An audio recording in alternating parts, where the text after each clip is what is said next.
તરફ દેશમાં વૃક્ષારોપણ માટે મોટા પાયે અભિયાન ચાલી રહ્યું છે, તો બીજી તરફ ગેરકાયદેસર રીતે લીલા વૃક્ષોના કપાણાના બનાવો ચિંતાજનક સ્થિતિ ઊભી કરી રહ્યા છે.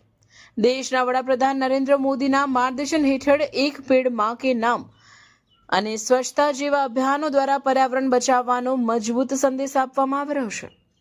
લોકોમાં વૃક્ષારોપણ પ્રત્યે જાગૃતિ વધારવા સતત પ્રયત્નો થઈ રહ્યા છે, પરંતુ પાદરા તાલુકાના અનેક વિસ્તારોમાં ગેરકાયદેસર માફિયાઓ દ્વારા લીલા વૃક્ષોના કપાણાના આક્ષેપો સામે આવી રહ્યા છે, જે આ તમામ પ્રયાસો પર પાણી ફેરવતા હોય તેવું લાગી રહ્યું છે.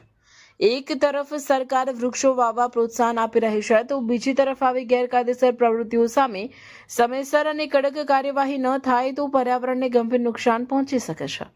હવે પ્રશ્ન એ છે કે શું સ્થાનિક તંત્ર આ મુદ્દાને ગંભીરતાથી લઈ યોગ્ય કાર્યવાહી કરશે કે નહીં અને આવા માફિયાઓ સામે કડક પગલાં ભરાવશે કે નહીં.